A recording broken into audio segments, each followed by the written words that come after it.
One of the most commonly asked questions that I get as a consultant in the martial arts industry is what to do about accounts that are past due. Hey folks, I'm Paul from Martial Business Matters. Today we're discussing how to handle past due accounts in your school and a couple of strategies for helping you get paid what you're owed. Keep watching.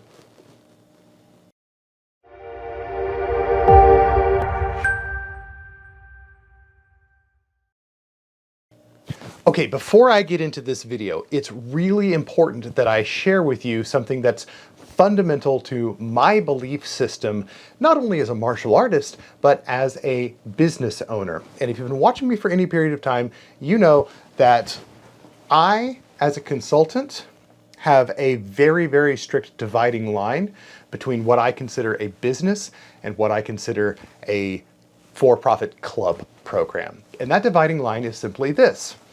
If you have membership agreements that your business actively enforces, then you're a business. If you don't use membership agreements at all, or if you use membership agreements but don't enforce them, you're a club. And I need to make that distinction as an owner because it helps shape a lot of my decision making when it comes to how I run my business, how I run my school. And this speaks very, very much to the heart of the question today. What do we do with accounts that are past due? And the short answer is you send them to collections. The long answer is a little bit more detailed.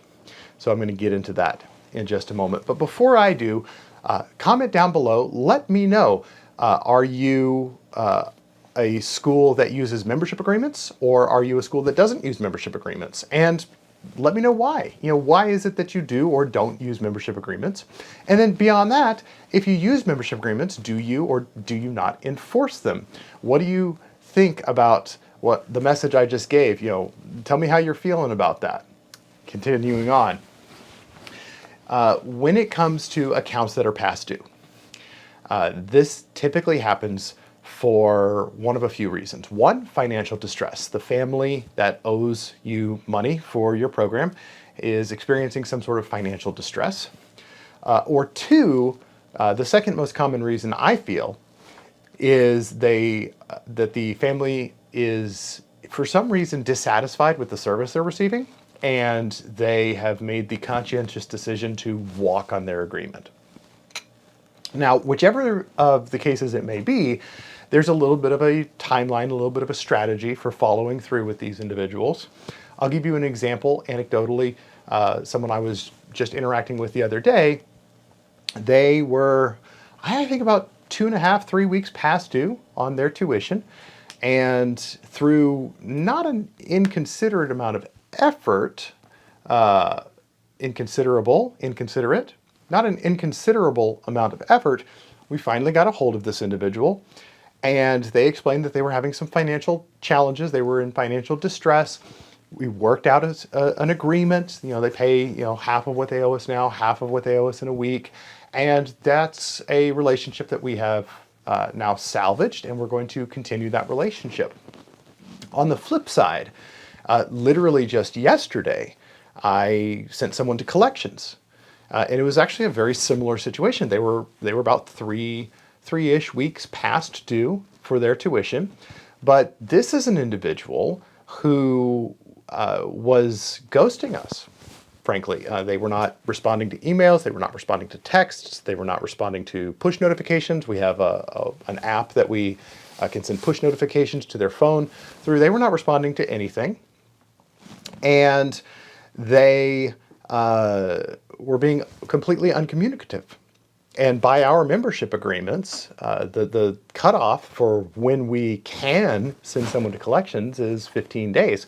So we actually went a full week beyond the technical cutoff for when we could send them to collections, and we continued to attempt to make contact with them. We continued to reach out to them. We continued to send them emails, send them voicemails. But eventually, it just got to the point where it became obvious that this is an individual who was avoiding having a conversation with us. And I'm a big proponent of the saying, wars have been fought over miscommunication. Wars have been fought over misunderstandings is another way that you may have heard that before. And it's absolutely true in operating a business. If someone is communicating with me and somebody is making a concerted effort to proactively fix a problem, then I will bend over backwards. I'm a huge believer in showing grace when it's appropriate. If somebody, on the other hand, is not communicating with me and they are avoiding that conversation, either because they've got to stick up their butt or because they're embarrassed about being in financial distress or whatever the case may be, regardless of why they're not being communicative, if they're not being communicative, then all I have to go on is the terms of the membership agreement. And so those individuals typically get sent to collections. Now, I know that this video is going to rub a lot of gurus the wrong way. I get it. There are many, many, many people who don't send accounts to collections. And there are many, many more who won't send accounts to collections. All I can share is what works for me and why. My philosophy is this. If you make an agreement with me, if you make a commitment to me, then I am absolutely going to do everything within my power to hold you accountable to that agreement. I'm going to hold you accountable to that commitment to the fullest extent of my ability. And the sad truth is that if someone is ghosting you, if somebody is not returning your calls, if somebody is not responding to your emails, if somebody is not responding to your text messages, there are precious few systems in place that protect me as a small business owner from, frankly, deadbeats and ne'er-do-wells. And I have a responsibility as a business owner to not only protect my bottom line, but to protect my school's bottom line, because my school has bills to pay. And we have rent, we have utilities, we have instructor salaries. All of those things have to get paid whether people are upholding their agreements or not. And so I actually have a responsibility to follow through and hold people accountable to the membership agreements that they sign. That's just my personal philosophy. And a lot of the gurus out there will say, oh, you can't afford to send people to collections because of the bad publicity. They will slam you online. They will slam you online. And I'm here to tell you, again, anecdotally, I've been sending people to collections from day one. Since day one, we've been sending what we call undesirable accounts to collections. These are people who are not communicating with us, not paying us. And in all the years that we've been following that standard of practice, only twice in all of that time has anyone dared to go on Google and leave a negative review about that situation. And I believe that the reason that you don't get more bad publicity from a scenario like that is that people do not want to out themselves publicly as someone who doesn't pay their bills. I think that there's a certain level of embarrassment that prevents people from standing up proudly and saying, I didn't pay my bill and they sent me to collections. Now, in the situation that somebody does leave a negative review or slams us online, we're pretty quick to respond and explain publicly exactly why they left that negative review. And it works for me. Again, I can only share the things that work for me, and as a consultant, I can only share industry best practices. And in this scenario, I know that I'm slightly askew of what a lot of the gurus out there will tell you to do. But again, been doing this for years and years and years and years, and only twice in all of that time has anyone left me a negative review as a result of that. Again, I'm pretty quick to jump in and explain why we got that 1-star review. And what's funny is that in one of those instances, the person actually took their review down because they didn't want it publicly known that they were an individual who didn't pay their bills. And that's it. That's kind of the message here. If you have past due accounts, the first step is to reach out to that individual, and you really do have to kind of chase them, because again, there's a high level of embarrassment there potentially. If they're experiencing some sort of financial distress, the last thing they want to do is have a conversation about it. And people kind of have a tendency, there's a little bit of a psychological battle there where, you know, sweep that problem under the rug, we'll deal with it later, we'll address it later. And so you just kind of have to be sort of persistent with following up with these kinds of people who are past due on their accounts for whatever reason.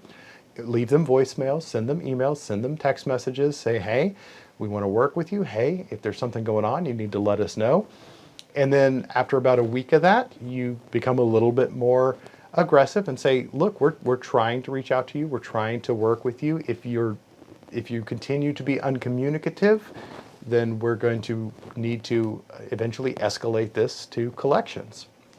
And usually in that second week of communication, you'll be able to get a hold of them, and you can work something out. You can show that grace. You can have that flexibility as a business owner to express grace by giving them an extension or by offering to take half now, half later. Depending on how you're modeled, you could even forgive a certain amount of past due tuition.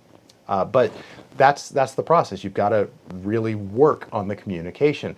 But trust me, if someone is past due and they're not picking up the phone on day one to try and resolve it, they're not going to pick up the phone on day 2 or 3 or 4 or 5. You've got to go after them.